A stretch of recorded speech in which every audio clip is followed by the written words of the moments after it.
Utah Territory, 1847. In a desolate stretch of sagebrush and windswept rock, stood a solitary ranch belonging to a man named Henry Whitmore. To the few settlers who dared call that unforgiving place home, he was a figure of quiet means and respectable distance. But behind his hollow eyes and stiff politeness lay something far more sinister. It began, as these stories often do, with whispers.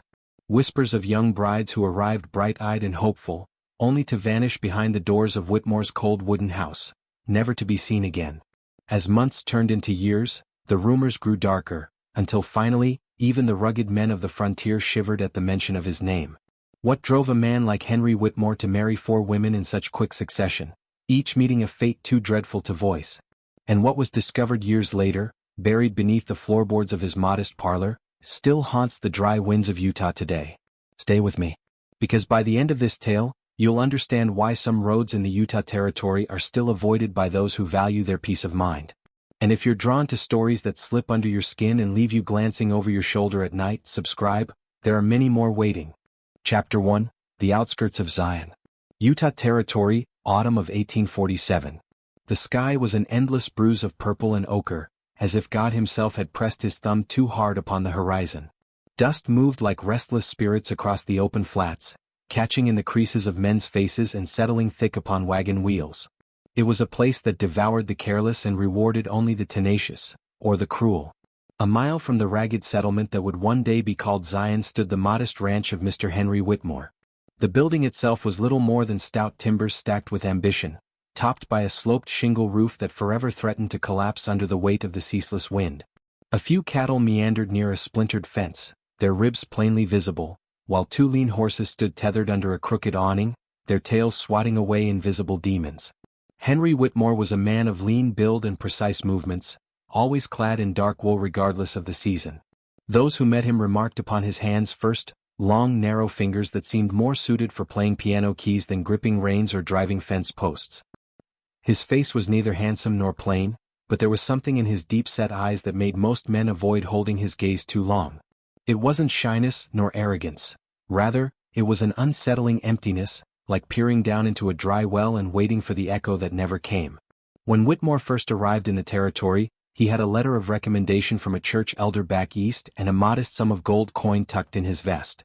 That alone was enough to grant him a cautious respect among the settlers, who were grateful for any soul willing to tame that stretch of land.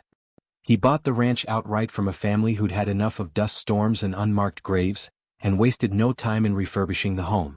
At first, neighbors were optimistic. A man investing in the land was a promise of growth. It meant new fences, new cattle, perhaps even a proper general store or a schoolhouse down the line. Whitmore attended Sunday sermons with punctual regularity, though he seldom sang or bowed his head in prayer. He was polite, offering brief nods and the occasional tight-lipped smile, but never lingered to share a pipe or swap stories by the church steps. Some said he was simply private. Others, who were quicker to suspicion, claimed there was a coldness about him that went deeper than mere reserve. Children, with their uncanny instincts, tended to steer clear altogether, save for one bold boy who claimed to have seen Whitmore standing motionless by his fence at twilight, watching the sun bleed into the mountains with a look of morbid fascination. As the weeks slipped into months, life settled into its harsh rhythms. The settlers worried more about cholera and hostile bands of Ute than they did about the peculiar man on the edge of town. Occasionally, Whitmore would ride into the settlement to trade for flour, salt pork, or rifle rounds. His transactions were efficient, his coin always good. Yet there was no warmth in his dealings. He might as well have been purchasing nails or lamp oil in a ghost town for all the life that flickered in his dark eyes. One evening, as a late frost threatened the last fragile sprouts in kitchen gardens, Whitmore made an unexpected visit to the local carpenter. He requested a rocking chair, finely crafted but unadorned, and paid half in advance.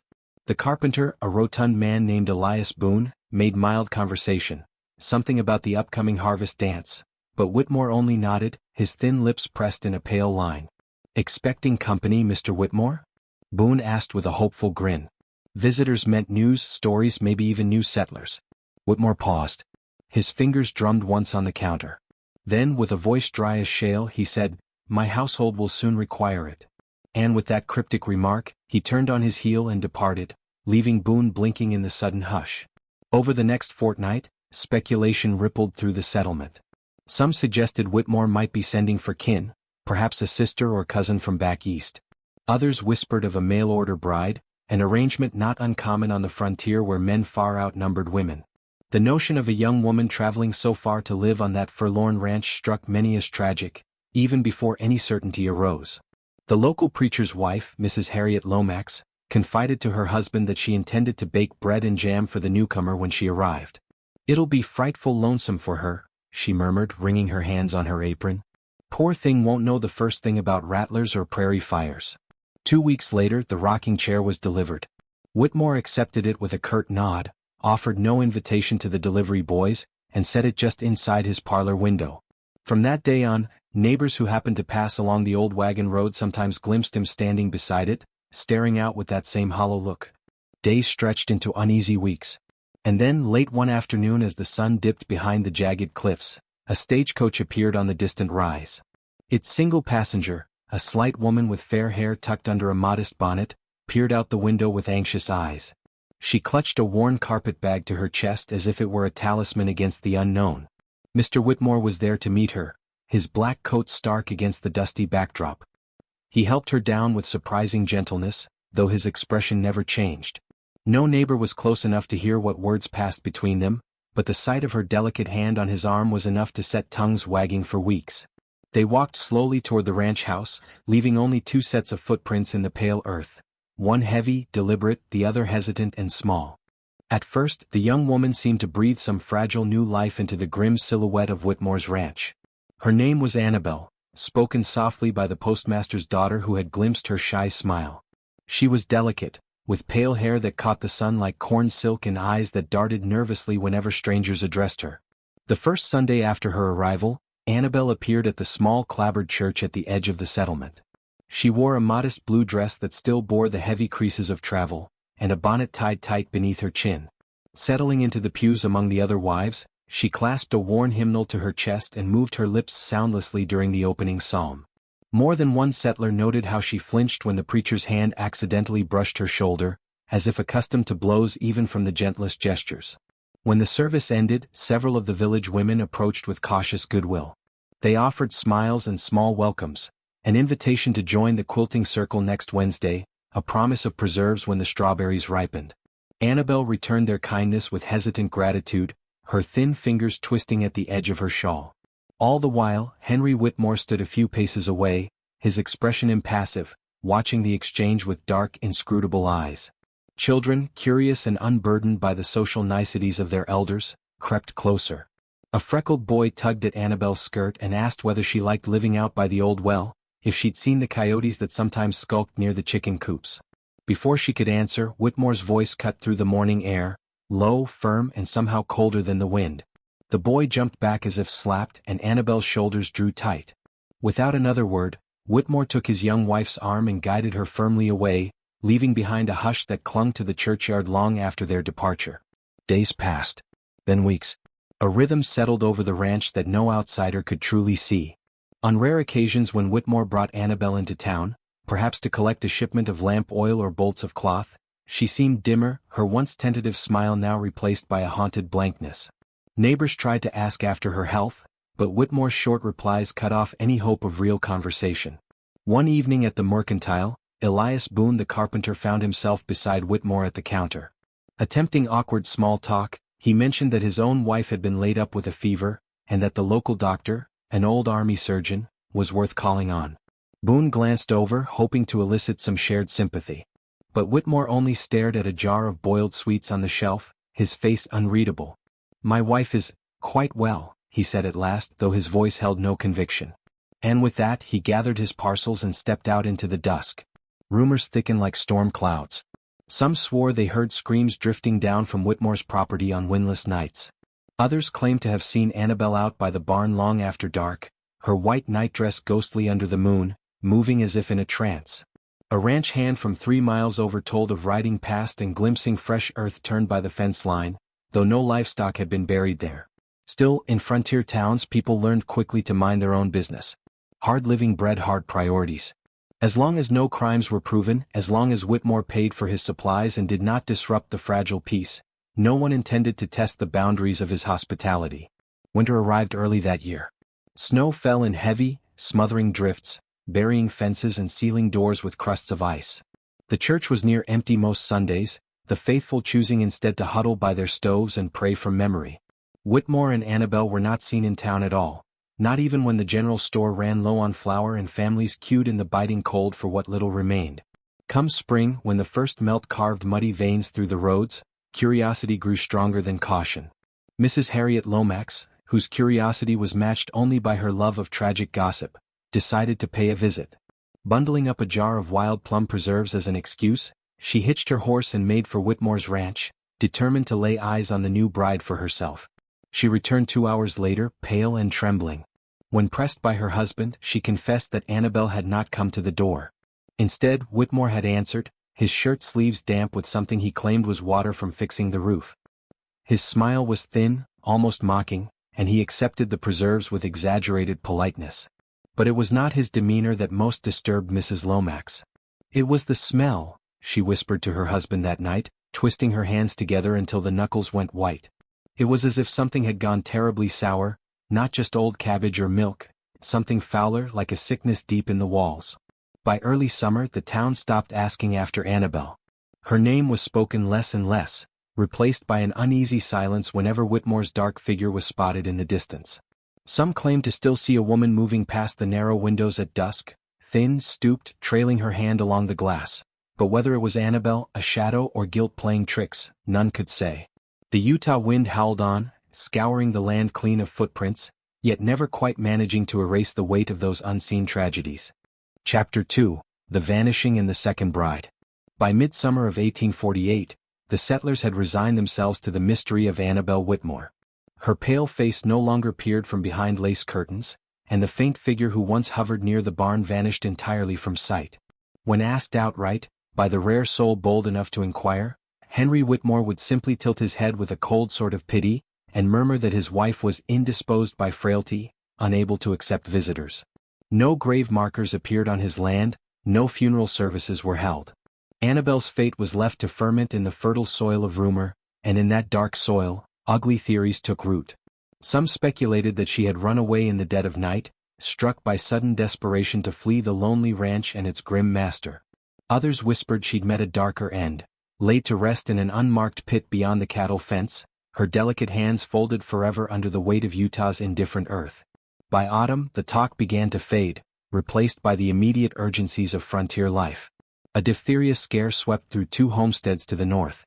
A cougar attacked the Miller family's only milk cow. And crops failed in 3 neighboring farms, threatening to starve entire households through the long winter.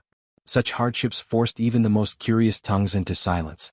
It was a hard season, yet when spring of 1849 arrived, it brought more than the thaw. One morning, just as the muddy road dried enough for wagon travel, a bright yellow stagecoach rattled into the settlement, bearing a new passenger.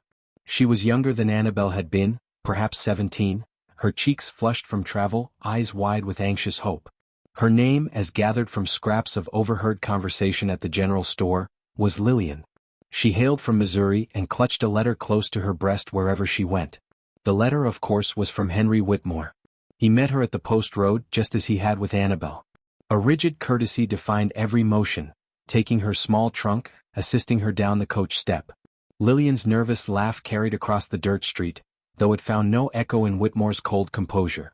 Then, side by side, they set off for the lonely homestead that had already swallowed one bride. If any townspeople considered warning her, pulling her aside under some feigned pretense and whispering the half-truths and full terrors that surrounded the Whitmore name, they found themselves paralyzed. Perhaps it was the same fatal cowardice that allowed so many quiet evils to thrive on the frontier. Or perhaps each feared becoming the next target of Whitmore's hollow, watchful gaze. Weeks trickled by, then months. Life resumed its fragile patterns, punctuated by the bray of mules and the hammering of new roofs. If Lillian was seen in town at all, it was only once, standing stiffly beside Whitmore on the church steps, offering quick nods of greeting before being guided away. Unlike Annabel, she did not linger to join the women's circles or accept preserves from hopeful neighbors. Her youth, once obvious in the eager spark of her eyes, seemed swiftly dulled, as if some parasitic gloom had begun to drain her from within. One evening that summer, Elias Boone the carpenter found himself repairing a wagon axle outside his shop when Whitmore rode by alone. Seeing the opportunity, or perhaps driven by some clumsy sense of moral duty, Boone hailed him with a forced grin. "How's the young missus settlin' in, Mr. Whitmore?" he asked, voice too loud in the hush of twilight. Whitmore paused, reins pulling his horse to a reluctant stop. His pale hands rested on the saddle horn. "She is adjusting," he replied after a long moment, his eyes sliding past Boone to some invisible point on the horizon. There was nothing in his tone that offered comfort, no warmth, no proud affection a newlywed might carry. Just that same dusty emptiness. Boone nodded stiffly. "Well, give her our regards. My wife was hopin' to bring over a pie, blackberry. Might do her good to have a taste o' home." For an instant, Whitmore's jaw seemed to tighten, as if the mere suggestion caused him physical pain. Then he tipped his hat in abrupt dismissal, spurred the horse and disappeared down the rutted lane, leaving Boone staring after him with a chill crawling up his spine. Late that August, odd things began to happen around the Whitmore property.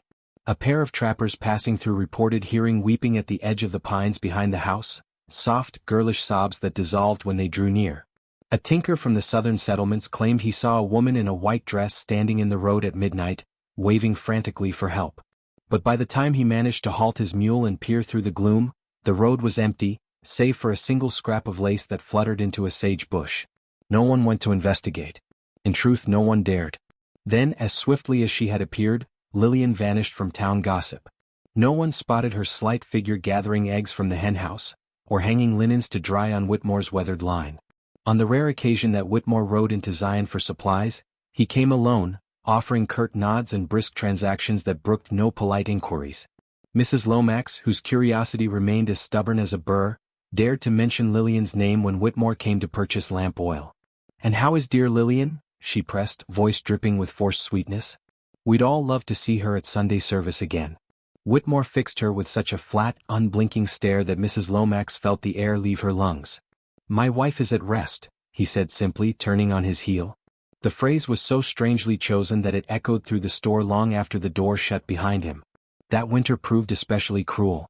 Blizzards carved deep wounds into the countryside, burying entire outbuildings beneath their weight.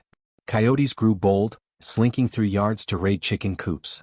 In that smothering cold, Whitmore's house stood a lonely sentinel against the white, its windows dark most evenings save for a faint, flickering glow, sometimes upstairs, sometimes in the cellar.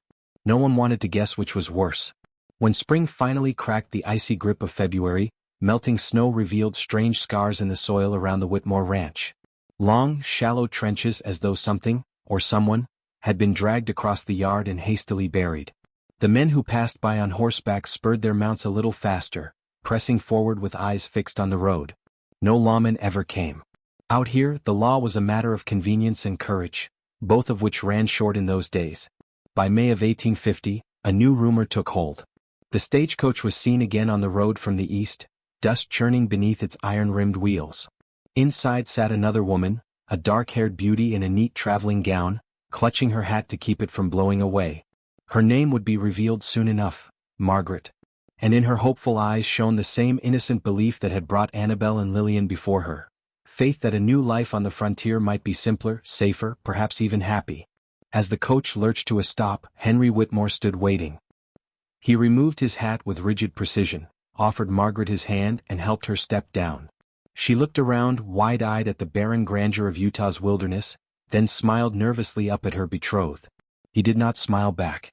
Instead, he merely gestured toward the waiting horse cart. Together, they drove off down the rutted path toward the same lonely homestead that had already claimed two brides. Watching from doorways and shop windows, the townsfolk felt a collective shudder pass through them, like a church bell struck by an invisible hand. It had begun again. And deep down each person knew, whatever fate awaited Margaret, it would be sealed long before anyone found the courage to intervene. Chapter 3, A Pattern in the Dust. In the early weeks of Margaret's arrival, there was a faint, deceptive calm that settled over Whitmore's homestead. She was seen in town on 3 occasions, each time with a gentle, uncertain smile that seemed determined to prove she was content.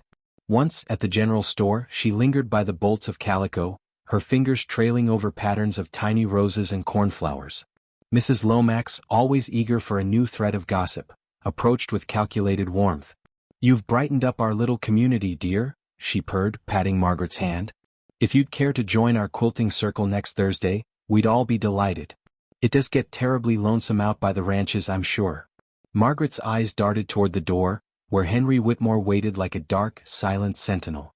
Her smile faltered. "That's very kind," she whispered, voice so thin it nearly broke. "Perhaps, another time." She paid for a small tin of tea and hurried out, leaving Mrs. Lomax with a heart heavy from more than mere pity. There was a chill in Margaret's demeanor that reminded her uncomfortably of Annabel's last days in public. It was as if these women had been spirited away to a place inside themselves where no one could follow. By summer's height, Margaret was seen no more. Neighbors who rode past the Whitmore place noted the curtains remained drawn day and night, no matter how fiercely the sun blazed against the windows. Once, young Samuel Hargrove, out searching for a lost mule, claimed he'd glimpsed Margaret standing in the upstairs window, her hand pressed flat against the glass, face contorted in a look of such raw pleading that he galloped home without even retrieving the animal. His father told him it was nonsense, sunstroke or fancy brought on by hunger.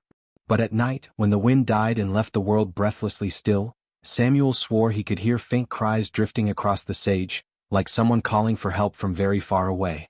Autumn brought with it the harvest, thin though it was, and the first killing frosts that turned the edges of leaves to brittle lace. During this time, Whitmore came into town more frequently, yet never with Margaret at his side. His purchases were always practical: gunpowder, nails, sacks of barley. When asked, ever so cautiously, how his wife fared, he would let a slight, almost bemused smile curl across his lips. "She keeps to herself," he would say.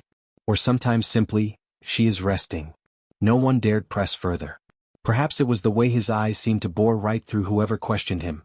Empty, unblinking, with a curious glint that suggested he found their concern amusing in some small, cruel way. It was during one of these visits to the general store that something peculiar occurred. Whitmore stood at the counter, methodically counting out coins, when the door swung open behind him and a sudden draft swept through the room.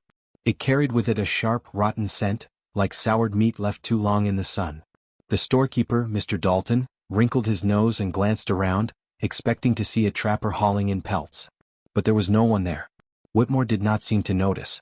In fact, he froze mid-count, head tilting slightly as though straining to catch a distant sound. His lips parted. Then, with deliberate slowness, he gathered his parcels and left without another word, leaving the coins scattered across the counter. Dalton swore afterward that he heard a woman's voice whisper something, too faint to make out, just behind Whitmore's retreating back. But when he stepped outside to look, the street was empty, save for the swirl of dust that always seemed to follow Whitmore wherever he went. Shortly after that, the dreams began. At first it was only Mrs. Lomax who confessed to troubling visions, of Margaret wandering barefoot through the sagebrush, her nightgown torn and streaked with blood, mouth open in a scream that made no sound. Then other women in town began speaking of similar dreams. Some whispered in church pews, others shared in quavering tones over wash basins. Always Margaret, always lost and crying, her hands reaching out through the darkness as if to grasp at salvation. When one of the wives mentioned the dreams to her husband, a hardened old trapper who dismissed most talk as womanly superstition, he only laughed. But that night, he woke screaming, clawing at his throat, babbling about a pale figure sitting at the foot of the bed, eyes dark as river stones, watching him breathe. Word of these nightmares spread, sowing a quiet panic through the settlement. Some families began sleeping with lanterns burning low, the tiny flames a feeble ward against whatever shadows might gather at the edges of their rooms. Children were kept inside after dusk, and the evening hymn circles dwindled until only the most pious, or the most stubborn, still attended. Meanwhile, Whitmore's ranch stood apart, shrouded in its usual hush. A traveling circuit preacher who attempted to pay a call there, hoping to offer comfort to the mysterious Mrs. Whitmore, returned to town visibly shaken. When pressed, he could only stammer that he found no sign of her at all, though he would not elaborate on what else he might have seen. Within days he packed his modest belongings into a wagon and moved on, leaving behind nothing but half-finished sermons and a congregation gripped by dread. As the first snows arrived, a new story began to circulate, born as so many were from the frightened mouth of a child. Little Mary Dalton had wandered too close to the edge of the settlement while chasing after her dog. She returned half an hour later, pale and breathless, clutching her skirts. They were standing there, she insisted over and over, even as her mother pressed cool cloths to her forehead. 3 ladies in white dresses, all holding hands with their heads bowed. They were sad. I think they were crying. But when I blinked, they were gone. Her parents tried to soothe her with talk of fancy and imagination, But that night Mary awoke shrieking, her small hands clawing at invisible fingers around her throat.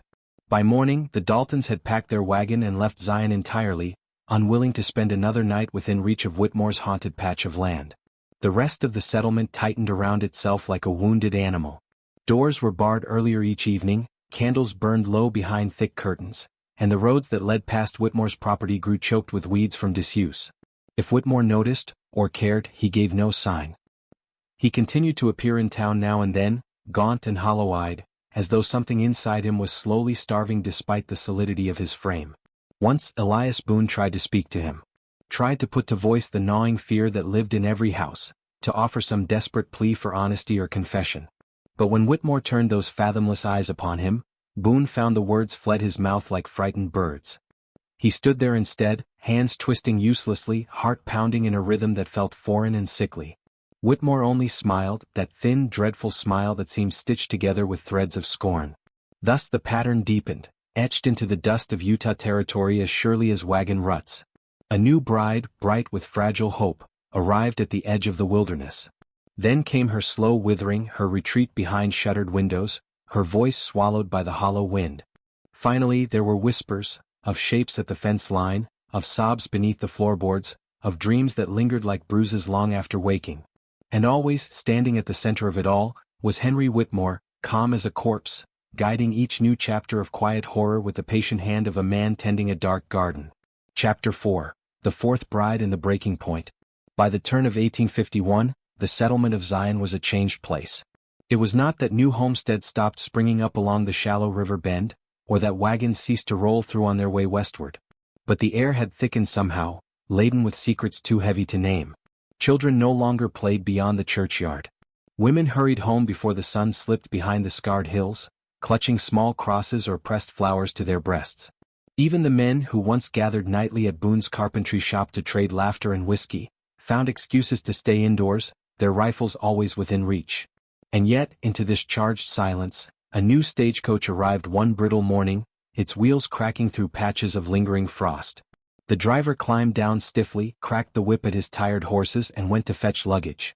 From the carriage emerged a woman unlike the previous brides, a woman who seemed to carry her own inner flame against the surrounding gloom. Her name was Caroline. She was tall, with auburn hair coiled into a neat bun, and her eyes sparkled with a sharpness that suggested neither naivete nor fear. As she stepped onto the dirt street, her boots stirring little spirals of dust, she paused to take in the town with a cool, appraising glance. Whitmore was waiting as always, clad in somber black that swallowed the morning light. But when Caroline took his offered hand, she did not lower her gaze as Annabel and Lillian once had, nor did she flinch at his touch like Margaret. Instead, she met his eyes directly, long enough that those watching from shop windows felt a chill ripple through them. Only then did she give a small, deliberate nod, allowing Whitmore to guide her toward the waiting buggy. They departed down the familiar road, and it seemed to the onlookers that a darker shadow than usual followed them out of town. In the weeks that followed, Caroline's presence made itself felt in subtle, unexpected ways. She appeared in town more frequently than any of the previous wives, sometimes driving the buggy herself. She selected bolts of fabric with a discerning eye, haggled prices with firm confidence, and even stood talking to Mrs. Lomax in front of the church steps for nearly 15 minutes, an eternity by Whitmore standards. "She seems different," Mrs. Lomax whispered to her husband that evening, torn between relief and an unease she couldn't quite name. "Not frightened at all. Almost as though she's the one managing him." Mr. Lomax grunted. "Or maybe she simply doesn't know enough yet to be afraid." But Caroline did not carry the haunted look that had so quickly overtaken her predecessors. If anything, there was a faint, cryptic smile often on her lips, as though she was privy to a private joke. She never mentioned Annabel or Lillian or Margaret, though more than once she was seen standing very still in the general store, eyes half-lidded, as if listening to something only she could hear. As summer bled into autumn, the fragile hope that Caroline might break the cycle began to rot. A ranch hand named Tobias, working a parcel of land near the Whitmore property, came into town one afternoon pale and sweating. He claimed he'd seen Caroline at the edge of Whitmore's pasture, speaking animatedly to someone who wasn't there. Her hands gestured through empty air, and her head cocked as if straining to catch a reply. When Tobias called out to her, half out of concern, half curiosity, Caroline turned slowly. Her face, he swore, was utterly blank, her mouth hanging slightly open, eyes rolled back so that only the whites showed. Then she dropped to her knees, hands clutching her temples. Tobias was so rattled he bolted without checking if she was injured, and by the time he returned hours later with another man for help, there was no sign of her at all. Stranger still were the reports that began to surface among the women of Zion. Dreams returned, more vivid and cruel than ever. They spoke of standing outside the Whitmore house under a blood-dark sky, hearing Caroline's voice floating through the cracked windows. Not crying as the others had. Singing. Low, sweet notes that twisted in the gut and made the dreamers wake with tears on their cheeks and the taste of salt in their mouths. In daylight, small items began to vanish from homes around the settlement. A silver hair comb. A child's knitted shoe. A locket bearing a daguerreotype. Always deeply personal things, always from bedrooms. Tracks led nowhere. Doors found ajar in the morning showed no sign of forced entry. One morning Mrs. Lomax rose before dawn to stoke her stove and found muddy footprints across her parlor, tiny bare prints, as if a child had wandered in from the cold.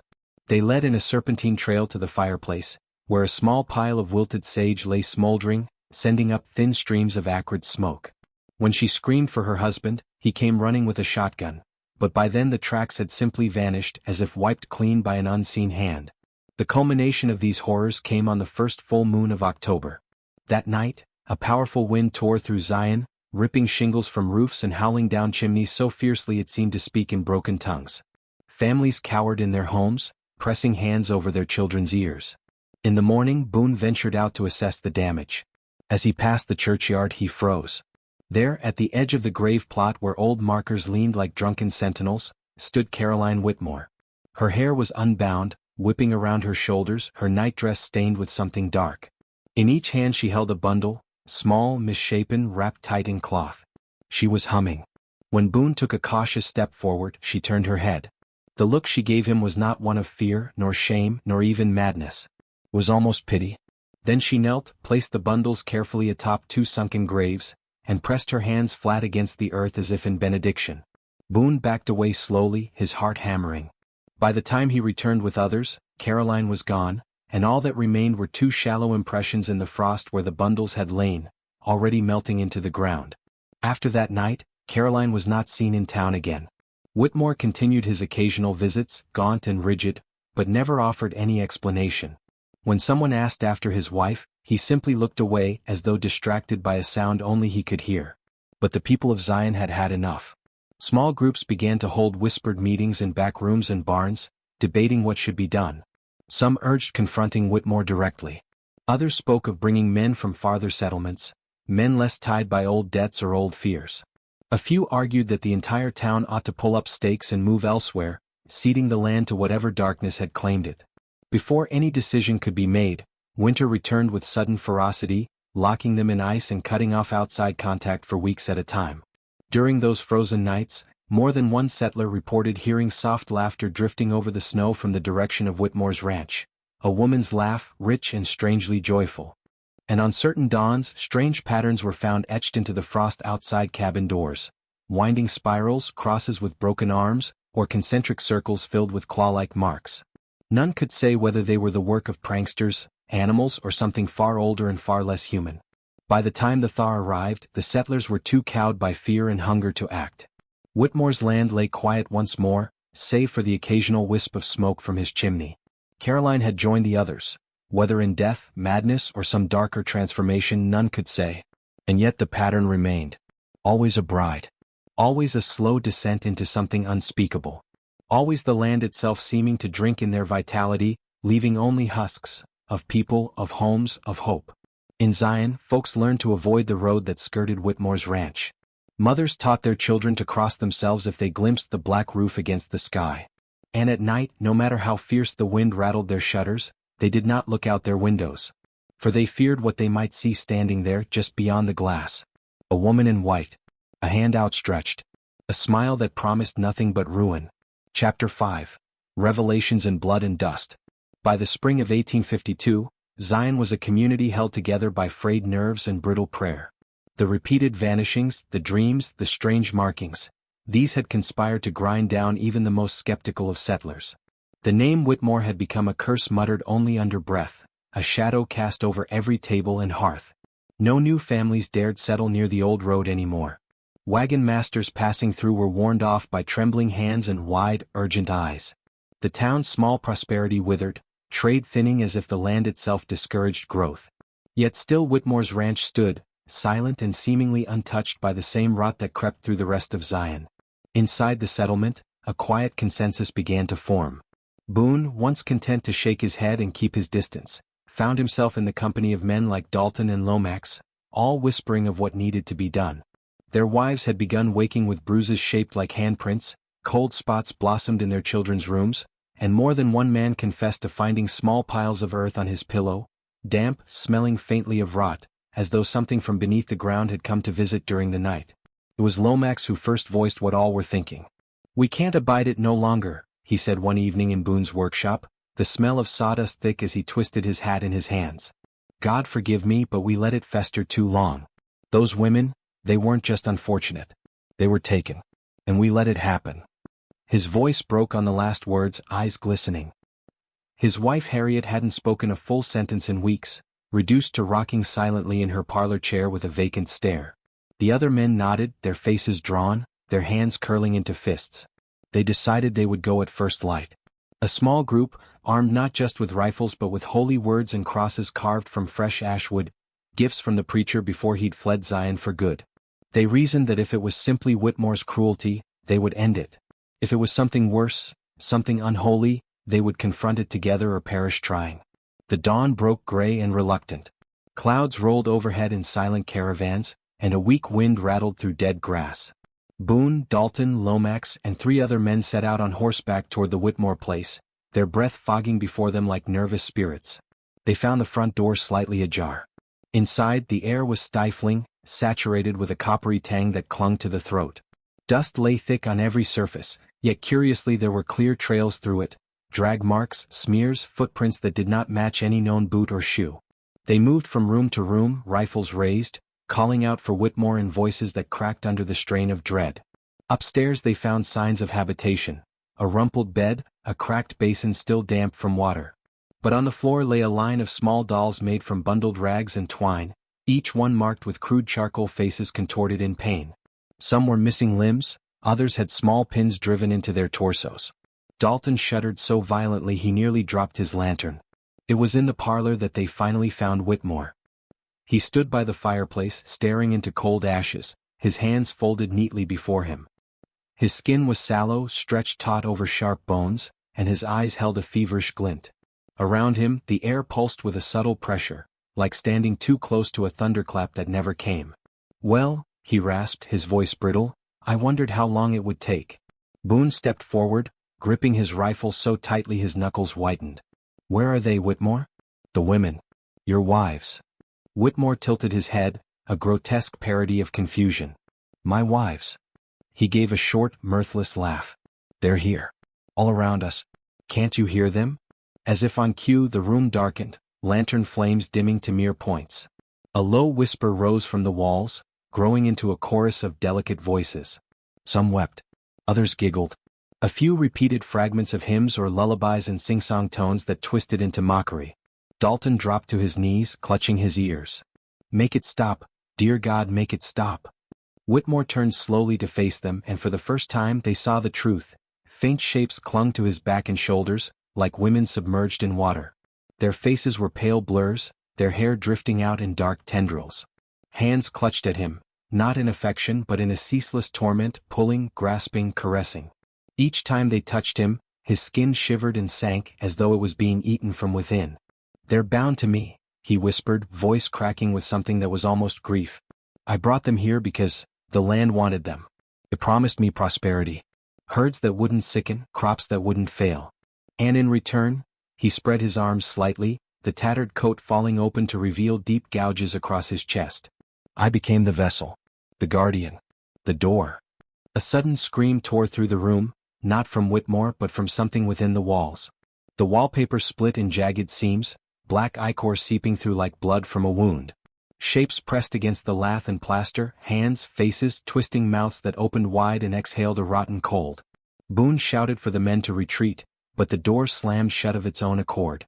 The lanterns flickered violently.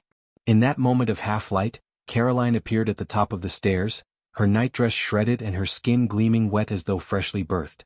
She smiled, her eyes two pits of glistening dark, and raised one hand in a gesture both tender and damning. Dalton fired his rifle at her. The shot tore through nothing but shadow. Caroline's shape dissolved into a swirl of dark strands that snaked down the banister, wrapping around Dalton's legs. He shrieked as the tendrils dragged him backward into a side room, the door slamming shut behind him. A gurgling moan echoed out, followed by a dreadful silence. Lomax tried to pry open the window, but the glass bent under his hands as if it were soft clay. Boone swung his rifle at it in desperation, yet the barrel sank in with a hideous wet pop, as if thrust into rotten flesh. When he yanked it free, dark streaks clung to the metal, steaming slightly in the cold air. Whitmore began to laugh then, a thin, keening laugh that scraped its sanity. "It's too late," he rasped. "It's always been too late. This land, this house, it grows hungry. And it will outlast us all." Behind him, the fireplace erupted in a swirl of shadow, disgorging dozens of pale arms that clawed out to grasp Whitmore's shoulders. His body convulsed, mouth opening in a silent wail, before he was pulled bodily into the hearth. The stone cracked and splintered around him, swallowing him whole. Then all fell silent. When the men finally managed to break through the front door, whether by their own strength or by the house's fleeting mercy, they stumbled out into the blinding daylight, gasping like drowning men. Dalton was gone, the others half mad with terror. They fled back to Zion, wild-eyed and clutching at crosses, speaking in fragmented bursts of weeping and prayer. No one dared return to the Whitmore ranch.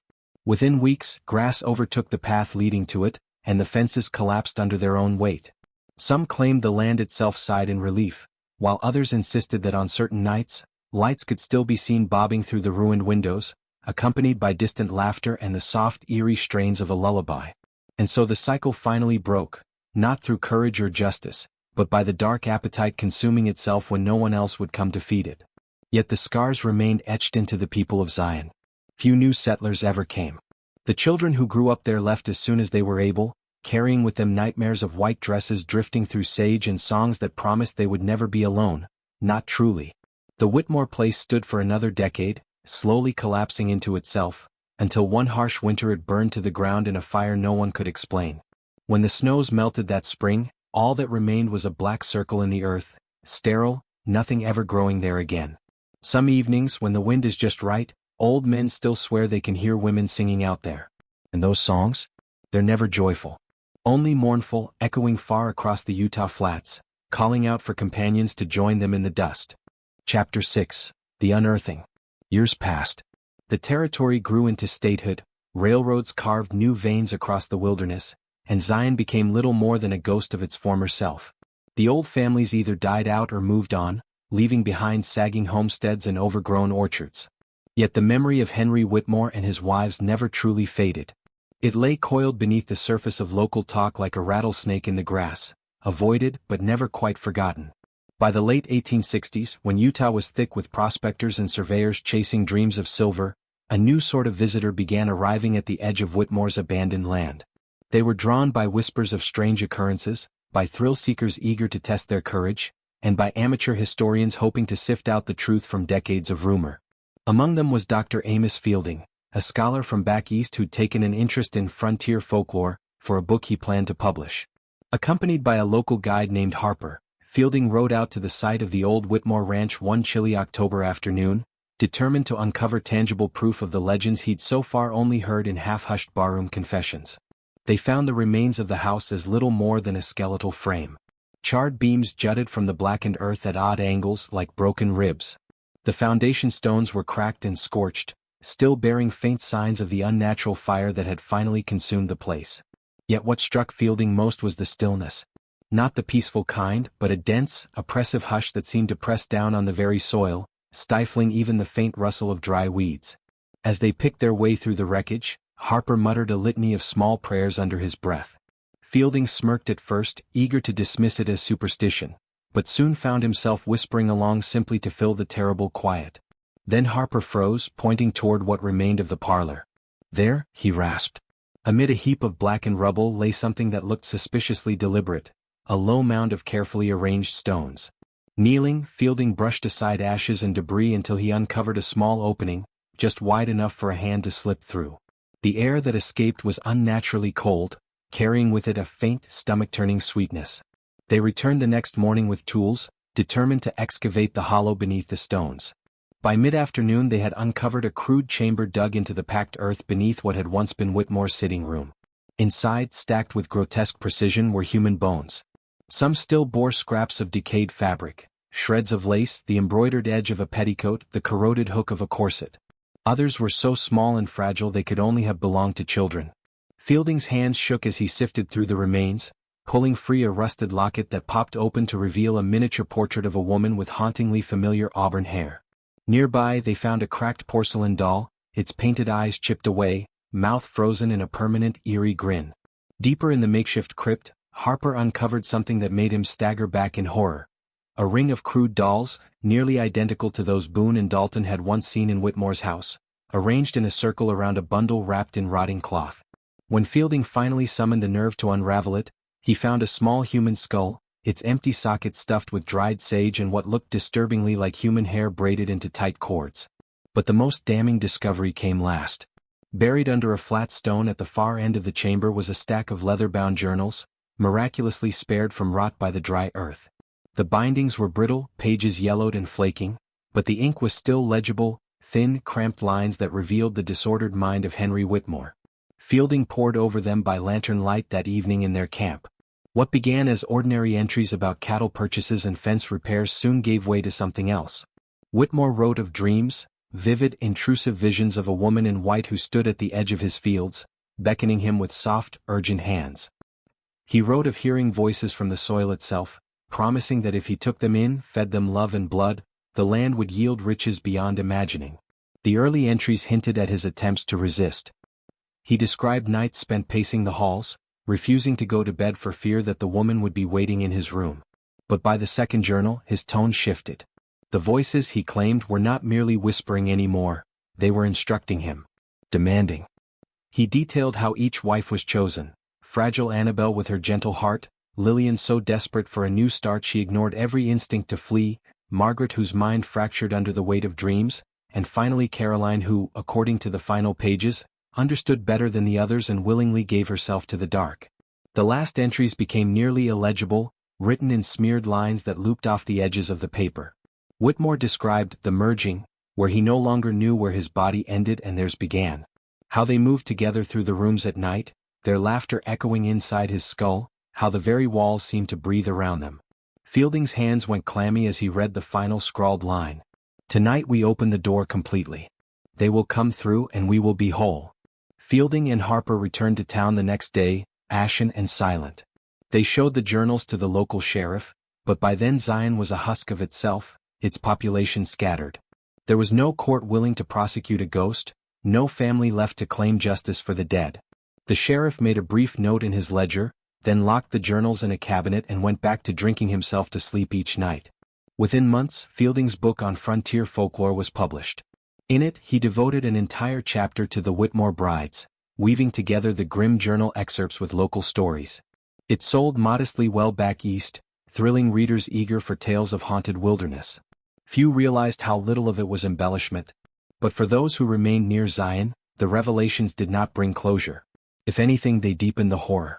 Farmers reported that crops still refused to grow on the site of Whitmore's ranch, no matter how rich the soil should have been. Travelers who camped nearby often awoke to find small gifts left at the edges of their fires: a lock of auburn hair tied in twine, a tiny porcelain hand, a stone stained dark as if with old blood. Some nights, faint lights could be seen flickering in the ruined cellar. Those foolish enough to investigate reported hearing laughter beneath their feet, or catching glimpses of women in tattered white gowns slipping just out of lantern range, always leading deeper into the earth. Eventually, the land was left alone, allowed to be reclaimed by sage and creeping thistle. The Whitmore place faded from maps, the roads leading there choked by disuse. But the stories persisted, passed down by those who could not forget. Old men sitting by stoves on cold evenings would sometimes shudder and mutter of the house that wanted wives, of how it was never satisfied with 1 or 4 or 20, because the hunger that lived there was endless, and human hearts were merely small, bright things to be swallowed up in the dark. Chapter 7. The final pages of Henry Whitmore. In the decades that followed, Few ever dared open the battered cabinet in the sheriff's office where Whitmore's journals were kept. They sat there, quietly rotting beneath stacks of mundane property disputes and unpaid tax ledgers, as though hoping to be forgotten. But stories have their own way of surviving. It was not until 1891, when a young county clerk named Edgar Millett decided to catalog old records for a historical society, that the journals resurfaced. Edgar was ambitious and skeptical by nature, a man who took great pleasure in debunking local legends. When he found the stack of brittle leather-bound books marked simply H.W., he felt a thrill of scholarly excitement. Surely here lay only the mad ramblings of a cruel, small man, if even that. But as he began to transcribe them by lamplight each evening, his certainty faltered. The earliest pages, dated around 1847, were mundane enough. Notations of cattle bought and sold, lists of debts owed to him, rough sketches of fences and grazing rotations. Only occasional lines hinted at a troubled mind. Phrases like, "The wind is speaking tonight clearer than the preacher ever did," or, "Annabel dreamed of the woman by the well again, how does she always know?" By the second journal, Whitmore's entries had grown fragmented, raw, each written in a tighter hand as though he feared anyone might look over his shoulder. He described hearing voices in the fields at dusk, soft, insistent, rising out of the sagebrush with a promise that chilled and seduced him all at once. "They told me the land remembers everything," he wrote in one thin, unspooling line. "Every drop of sweat and blood ever spilled sinks down into it, feeds it. I see that now. It craves witness. A bond. A covenant." The third journal shifted abruptly from rumination to ritual. Whitmore began recording what he called acts of offering. Small things at first, slaughtering an extra calf and burying its heart at the four corners of his property, braiding his wife's fallen hair into tokens that he planted beneath the porch. Then darker acts emerged. Lillian wept for 3 nights.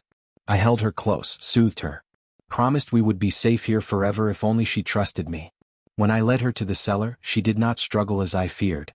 Perhaps some part of her wanted to be part of the land too. Millett had to pause here, wiping sweat from his brow, while rising in his throat. But morbid fascination compelled him on. The final journal was nearly unreadable. By then Whitmore's script had degenerated into wild slashes, looping obsessively over certain phrases. Again and again he wrote, "She waits by the well. She is older than stone, hungrier than drought. She loves me. She forgives me. She demands me." Occasionally, entire passages were repeated dozens of times across different pages, always describing a woman in white, standing barefoot on the black earth, her hands dripping with something too dark to be water. Then came the last coherent sequence, a chilling account of the night he claimed. The door was opened fully. Caroline stood at the threshold, her hands outstretched to me. I kissed her forehead, and she wept tears that burned my skin. Together we walked down to the hearth. The walls pulsed around us. The house was alive, watching. Waiting. I spoke the words the land had given me. I cut my palm and let the blood drip onto the stones. Caroline did the same, smiling through her tears. When we pressed our hands together, I felt it stir beneath us, something vast and coiled and joyous. Whitmore claimed that in that moment he saw all his wives again. Not as broken wraiths, but radiant, their faces shining with an unnatural light. They surrounded him, whispering in voices layered with grief and ecstasy. "We are the harvest, Henry. You are the seed." Then, abruptly, the narrative devolved into manic lines repeating a single phrase hundreds of times, covering whole pages. "We are made one. We are made one. We are made one." By the time Millett finished the transcription, dawn was creeping across the clerk's office window. His lamp had burned low, the oil long since spent, yet the words seemed to glow on the paper as if lit from within. He left Zion within the week, citing a sudden family emergency, though no one ever confirmed such relatives existed. Those who saw him at the stage depot reported he looked hollow, almost translucent, and clutched a bundle of charred papers so tightly his knuckles bled. The journals were returned to the cabinet, sealed again. Over time they were lost. Whether misplaced by bureaucratic neglect or intentionally destroyed, none could say. But fragments survived in Millett's notes, copies he had half finished, which were later found among his belongings after he vanished somewhere along a lonely stretch of Wyoming road. His wagon was discovered by travelers weeks later, supplies intact, horses calmly grazing nearby. Of Millett there was no trace.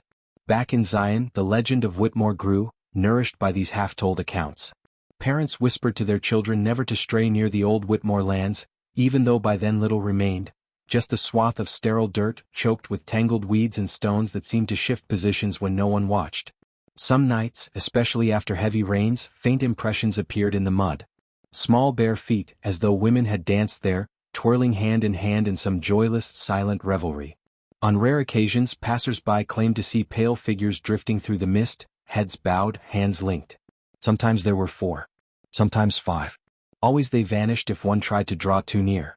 The most unsettling legacy, however, lay not in ghost stories or decaying journals, but in the way the land itself seemed to bear witness. No crops ever grew on the old Whitmore plot again. Livestock refused to graze there, balking and snorting, eyes rolling in terror at things their owners could not see. Even wild animals avoided it, skirting wide around the place as though it reeked of poison. Yet flowers, delicate, colorless blooms, sometimes erupted there overnight, carpeting whole patches in pale, luminous petals that withered to gray dust by afternoon. Locals called them bride's tears. No one ever dared pick them. So Henry Whitmore's legacy persisted, stitched into the soil and carried on the breath of every uneasy wind that wandered through Zion. His diaries made it clear he did not see himself as a mere murderer or madman.